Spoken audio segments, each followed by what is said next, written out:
ओम उग्रम वीरम महाविष्णुम ज्वलंतम सर्वतोमुखम। भगवान नरसिंह की कृपा सदा सर्वदा आप पर बने रहे। आप सभी को नरसिंह जयंती की हार्दिक शुभकामनाएं। आज के इस वीडियो में हम पाठ करेंगे भगवान नरसिंह की कथा का। तो चलिए शुरू करते हैं। प्राचीन काल की बात है। कश्यप नामक एक ऋषि थे। उनकी पत्नी का नाम था दिति। उनके 2 पुत्र हुए, जिनमें से एक का नाम हिरण्याक्ष तथा दूसरे का नाम हिरण्यकशिपु था। हिरण्याक्ष को भगवान श्री हरि विष्णु ने वराह रूप धरकर तब मारा था जब वह पृथ्वी को पाताल लोक में ले गया था।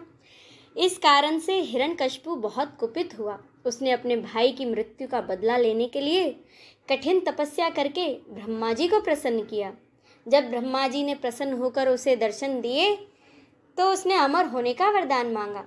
तब ब्रह्मा जी ने कहा कि हे वत्स, इस संसार में कोई भी अमर नहीं हो सकता, इसीलिए तुम कुछ और वरदान मांगो। तब उसने यह वरदान मांगा कि हे ब्रह्मा जी, आप मुझे ऐसा वरदान दें कि मेरी मृत्यु ना तो दिन में हो ना रात में, ना मैं किसी अस्त्र से मारा जाऊं ना शस्त्र से, ना कोई देवता मेरा वध कर सके ना कोई दानव, ना ही मनुष्य मेरा वध कर सके। यहाँ तक कि मैं 12 महीनों में कभी ना मरूं, ना मैं घर के अंदर मरूं ना घर के बाहर। ब्रह्मा जी ने कहा तथास्तु। उन्हीं दिनों जब वह तपस्या कर रहा था तब उसकी पत्नी कयाधु ने एक पुत्र को जन्म दिया। उसका नाम प्रहलाद रखा गया। धीरे धीरे प्रहलाद बड़ा होने लगा। हालांकि उसने एक राक्षस कुल में जन्म लिया था, लेकिन राक्षसों जैसे कोई भी दुर्गुण उसमें नहीं थे। वह भगवान विष्णु का परम भक्त था तथा वह सदा अपने पिता के अत्याचारों का विरोध करता था। भगवान भक्ति से प्रहलाद का मन हटाने के लिए और उसमें अपने जैसे दुर्गुण भरने के लिए हिरण्यकशिपु ने बहुत बड़ी बड़ी चालें चली, नीति अनीति सभी का प्रयोग किया, किंतु प्रहलाद अपने भक्ति मार्ग से नहीं हटे। अंत में उसने प्रहलाद की हत्या करने के लिए कई षड्यंत्र रचे, लेकिन सबके सब विफल हो गए। भगवान की कृपा से वह प्रहलाद का बाल भी बांका न कर सका। तो एक बार हिरण्यकशिपु ने अपनी बहन होलिका को बुलाया, जिसे कि यह वरदान था कि वह आग में कभी नहीं जलेगी। तो होलिका ने एक चिता बनवाई और अपने भाई हिरण्यकशिपु से कहा कि भैया, मैं प्रहलाद को लेकर इस जलती चिता में बैठ जाऊंगी, क्योंकि मुझे तो वरदान है कि अग्नि मुझे जला नहीं सकती। अपनी बहन की बातें सुनकर हिरण्यकशिपु बड़ा प्रसन्न हुआ। अब उसने एक बहुत बड़ी चिता लगवाई, जिसमें कि प्रहलाद को लेकर होलिका बैठ गई। जब चिता जली तो होलिका जलकर ध्वस्त हो गई, लेकिन प्रहलाद का तो बाल भी बांका ना हुआ। जब हिरण्यकशिपु का हर प्रयास विफल हो गया तो क्रोध में आकर आग बबूला होकर उसने एक दिन प्रहलाद से पूछा कि बता, तेरा भगवान कहाँ है जिसे तू दिनों रात जपता रहता है? आखिर तेरा भगवान है कहाँ? तब प्रहलाद ने बड़े ही विनम्र और भक्ति भाव से कहा, पिताजी, श्री हरि भगवान तो सर्वत्र हैं। मोह में तो में खड़ग खम्भ में जहाँ देखो मेरे हरि ही हरि हैं।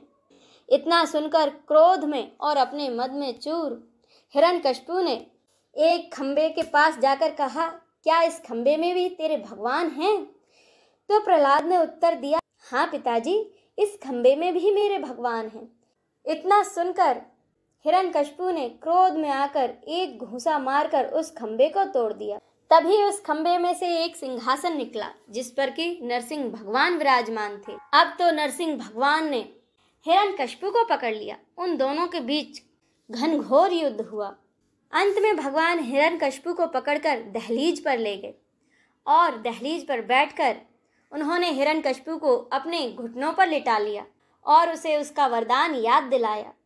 भगवान ने कहा कि देख हिरण्यकशिपु, ब्रह्मा जी के वरदान अनुसार ना तो अभी दिन है ना रात है, शाम का समय है, ना तू घर में है ना तू बाहर है। तू आधा घर के अंदर है और आधा घर के बाहर है। ना तू धरती पे है ना तू आसमान में है, तू मेरी गोद में है। और ना तो मैं दानव हूँ, ना ही मैं मानव हूँ, ना मैं देवता हूँ, मैं नरसिंह हूँ।